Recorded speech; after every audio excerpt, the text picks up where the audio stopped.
Ito yung gagamitin natin sa winter mga tropa, first batch pa lang to. Mga Kagwaps TV, halina kayo, malulupet na kalapati ay silipin ninyo.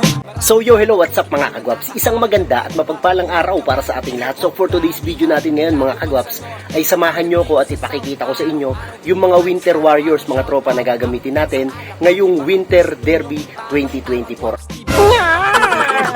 At nga pala mga kagwaps, pag-uusapan din pala natin yung gagawin na pagpapahinga ni punong ministro dito sa club mga tropa, at possible na magkita-kita tayo sa 3 million race na sa South mga tropang kalapatid. So tara, panuurin nyo na to at baka panuurin pa ng iba. Let's get it on!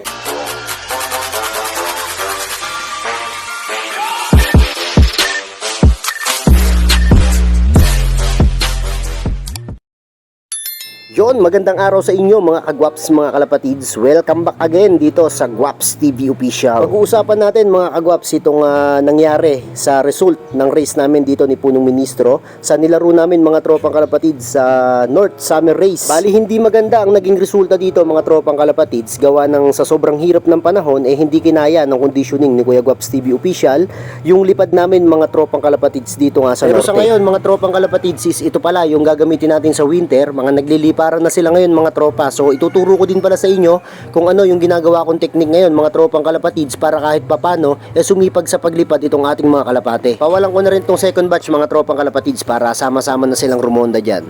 Mga second batch yung mga nagtalunan na yan. Yung unang batch na pinaronda ko mga tropang kalapatids, eto na, ayan, mga nakanganga. Kasi pag nagparonda ako dito mga tropang kalapatids, inuuna ko yung mga winter natin na medyo naunang nagrondahan dito, and then sinusunod ko mga tropang kalapatids yung mga mas bata para pag nagliparan sila magsabay sila mga tropa. Bali papasukin na natin mga tropang kalapatids. So ito makikita nyo rito sa video ko mga tropa na yung ating trapdoor po double trap. Meron po dito sa harapan na double trap, and then meron po tayo ditong T-trap sa loob po mga tropang kalapatids. So itong ginawa nating trapdoor na to, mas madali ito mga tropang kalapatids kapag kadating sa clacking na, kasi pwede natin kuhanin mga tropang kalapatids mga kagwaps yung paan ng kalapati dito sa T-trap kapag pasok po nila mga tropa. So napakahalaga rin kasi na kailangan masana yung mga kalapati natin na dalawa yung trapdoor nila para kahit papano hindi sila naiilang sa pagpasok mga kagwaps. Saka kailangan hindi lang isa yung pinangtatakot nyo o pinangtatawag nyo sa kalapati nyo, kasi ako mga tropang kalapatids gumagamit ako ng stick, gumagamit din ako ng pagtawag sa pamamagitan ng pagpapatuka,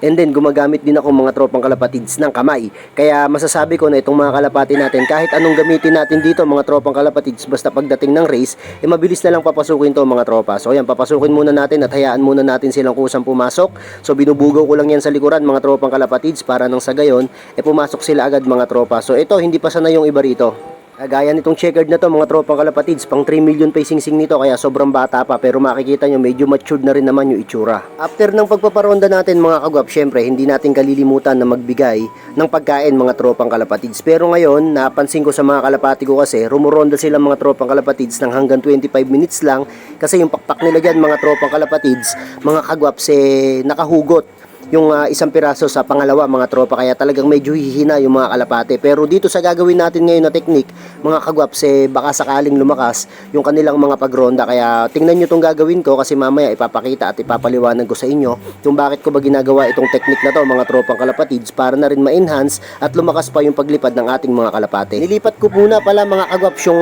kalilipad kanina dito sa kabilang department ng ating mga kalapate, at itong mga young bird natin ngayon mga tropang kalapatids, ito yung ating pinakakain muna ngayon, kasi itong mga to for viewing to mga tropang kalapatids. Nagbigay na rin ako dyan ng probiotics para nang sa gayon kahit papano matulungan natin yung kanilang digestive system mga tropa, lalong lalo na sobrang babata pa ng mga to at ibu-viewing pa lang namin to mga tropang kalapatids. Kaya binibigyan ko sila ng pagkain dito para mamaya paliliparin na natin sila sa viewingan, and then yung gagawin natin sa first batch kanina is ipapakita at itutuloy na natin para kahit papano kapulutan nyo ng aral mga tropang kalapatids na pwede pala natin itong gawin. Buhusan na rin natin mga tropang kalapatids ng patoka itong mga young bird, kasi lilipad na sila mamaya dun sa viewingan at dun na sila magi-stay bago natin i-release yung ating mga kalapati rito upang magkaroon sila ng pangalawang liparan mga tropang kalapatids. So ayan, makikita nyo sobrang lalakas tumuka ng mga young birds natin. So makikita rin natin na talagang healthy itong mga kalapati natin kapag ganito po na sobrang lakas nilang tumuka at nag-aagaw-agawan pa. So isang indication to mga tropang kalapatids na talagang yung mga young bird nyo kayang-kayang makipagsiksikan sa crates, kayang-kayang makipagbungguan, makipagbugbugan para lang makatuka sila ng pagkain mga tropang kalapatids. Kaya yan yung sinasanay natin sa mga young birds natin mga tropa. So ito pakita ko sa inyo. Nasa 19 piraso pa yata ito mga kagwaps yung kailangan natin na masanay at mabatcher dito po sa Lops ni Kuya Guaps TV Official. Kaya kailangan na konting tiyaga pa. Yung lumilipad natin kanina mga tropa is nasa 22 piraso na, and then meron pa tayo ritong 19 piraso, and then meron pa po tayo sa baba na parang nasa almost 8 pieces, and then meron pang dadating na 4 na piraso. Kaya sabi ko nga sa inyo, yung north and south nitong darating na 2024 and 2025 race talagang dinamihan natin panlaban natin. Bali dito mga kagwaps, ito, yan yung viewingan natin sa part na to. So dito mga tropang kalapatids, mga kagwaps, lilipad yung mga kalapati natin. So isara muna natin to. And then ito din block na to mga tropang kalapatids, kailangan na nakasara din.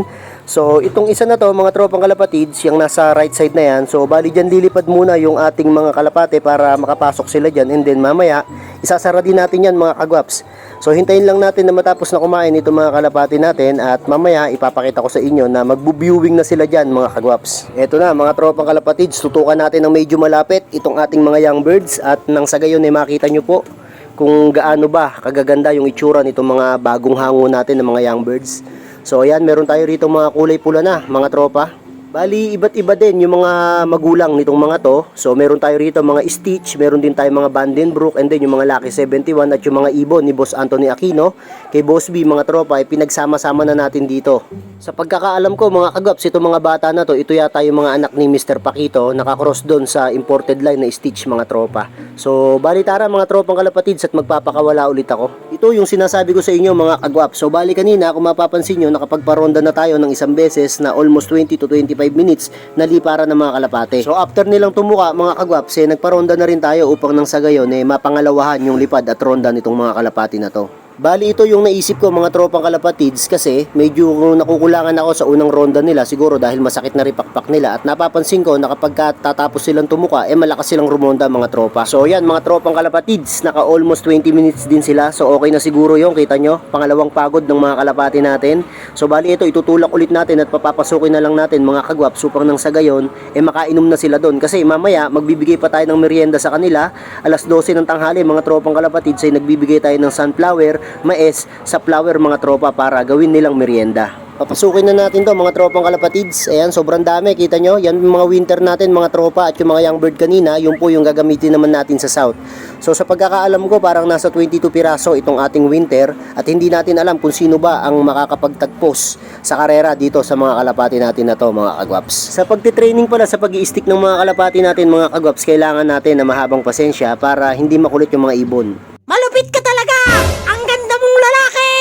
Nga pala mga kagwap, sa 3 million South Derby Race 2025 na tayo magkikita-kita nila punong ministro mga tropa. So dito ko natatapusin tong video na to. Muli this is Kuya Ray, you're watching Guaps TV. Peace out!